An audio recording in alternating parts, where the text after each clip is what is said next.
her eyes flickered toward the bench where Chloe and Ben sat with the court-appointed guardian. Seeing them there, small and quiet, hardened my resolve. This wasn't about revenge. It was about them. The trial was grueling.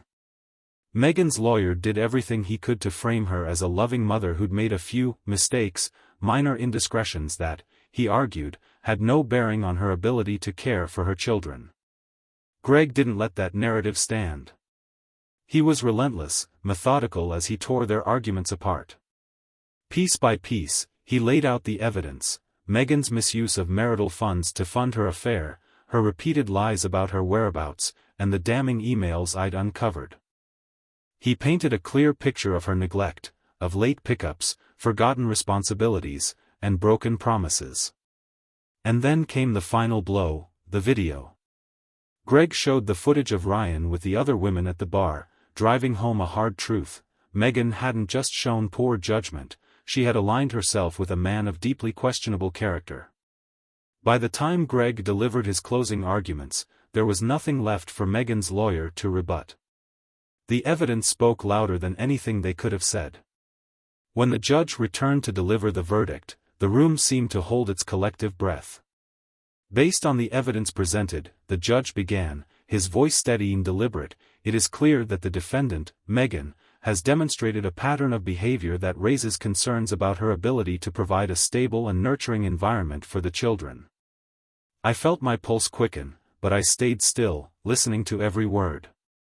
Custody is awarded to the plaintiff, James, with the defendant granted supervised visitation. A wave of relief crashed over me as the judge continued. Additionally, the marital home and primary assets will remain with the plaintiff. I'd won. Not just the case, but the fight for my children's future. For their safety.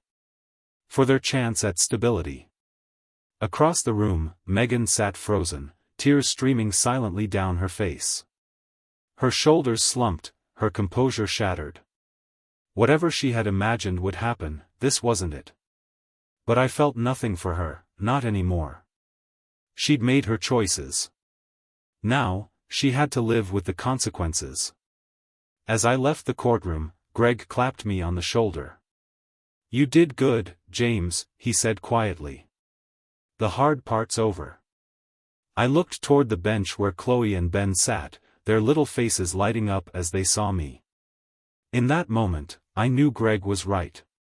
It wasn't just relief I felt, it was hope. As we stepped out of the courtroom, Megan approached me, her face streaked with tears.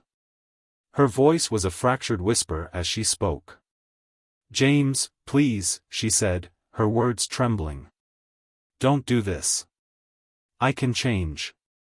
I'll be better." I stopped and looked at her, a strange mix of pity and disbelief welling up inside me. For everything that had happened, for the wreckage she'd left in our lives, this was all she had to offer? A hollow promise. Unable to help myself, I let out a bitter chuckle. Not loud or mocking, just the kind of laugh that slips out when you realize how absurd a situation truly is. "Change?" I asked, shaking my head slowly. "Megan, it's too late for that. You've already shown me who you are. Now you'll just have to live with it." I didn't wait for her response. I turned, walked past her, and pushed through the courtroom doors. The sunlight outside felt different, brighter, warmer, like it was welcoming me back to a life that was finally mine to rebuild. Free of her lies. Free of the betrayal.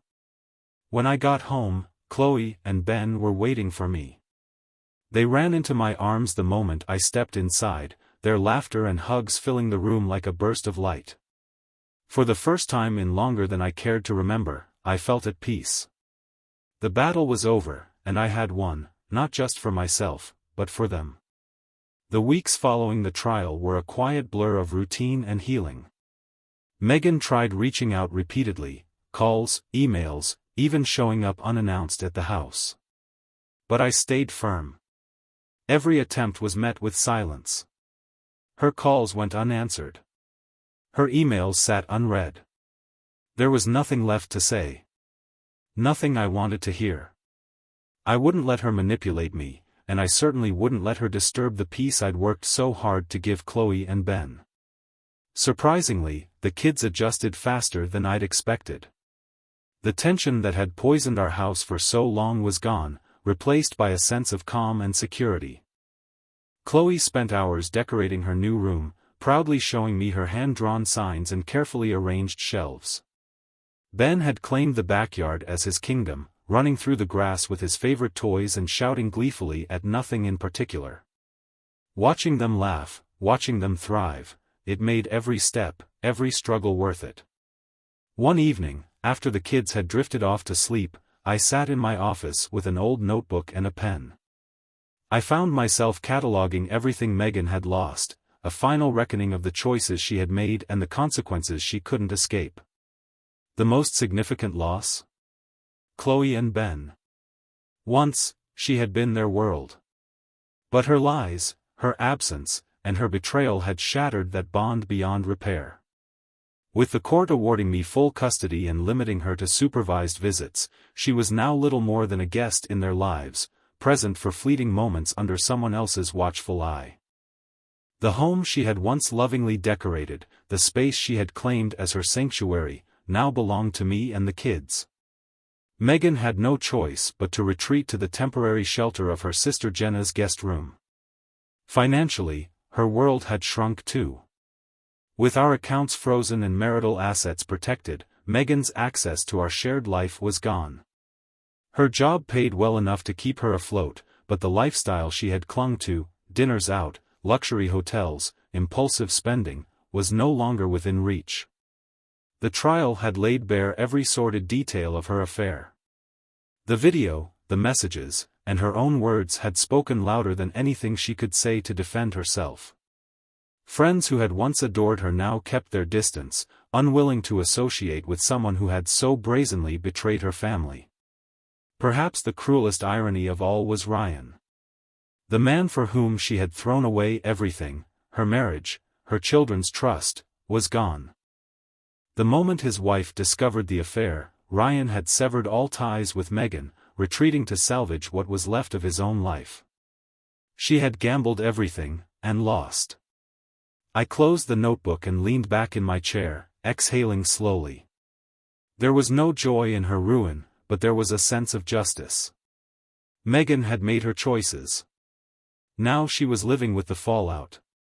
The next evening, as the kids played upstairs, Ryan stopped by.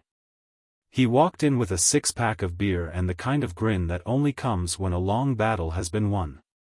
"You did it, man," he said, clapping me hard on the back as he set the beer down on the table. "She didn't just lose, she imploded." I chuckled softly, shaking my head as I cracked open a can. "It wasn't about making her lose," I said. "It was about making sure the kids and I won." Ryan grinned, lifting his beer in a toast. "And you did. Fair and square." We sat there for a moment, the quiet of the evening wrapping around us. The chaos of the past few months felt like a distant storm, finally past. For the first time in years, I felt steady. Clear-headed. I wasn't angry anymore. The fight was over, and I had come out the other side, not broken, but whole. I took a sip of my beer and smiled faintly. The future was mine again, and this time, I wasn't letting anyone take it from me. "Megan underestimated you," Ryan said, his voice calm but firm. "She thought she could do whatever she wanted, that there'd never be consequences. You showed her otherwise." We sat on the porch, the quiet hum of the evening settling around us. The faint sound of the river drifted on the breeze, soothing and constant, a reminder of the peace I'd fought so hard to reclaim. Ryan raised his beer, a faint smile tugging at the corner of his mouth. "To new beginnings," he said, his voice carrying a quiet confidence. "To new beginnings," I echoed, clinking my bottle gently against his. As we sat there talking, the weight I'd been carrying for months started to lift, piece by piece. There was no more anger, no more uncertainty, just the calm of knowing I'd done what I had to do. The battle was over, and I had come through it stronger, more resolute than I ever thought possible. I looked out across the yard, where the last light of the day reflected off the water. My kids were safe, thriving in a life free of chaos. Ryan was here, solid as ever, a reminder that no matter how hard the fight, I wasn't alone. In the end, I'd protected what mattered most. We sat in comfortable silence for a while, the soft wind brushing past us, carrying away the remnants of the storm that had torn through my life. For the first time in what felt like forever, I allowed myself to breathe. The future stretched ahead, open and full of possibility. And this time, I was ready for it. "Thanks for being here, Ryan," I said quietly, raising my bottle one last time. He smiled. "Always, brother." As the evening grew darker, I closed my eyes for a moment and let the peace settle in. The fight was behind me. My kids and I were going to be okay. To new beginnings. Thanks for watching. Bye-bye.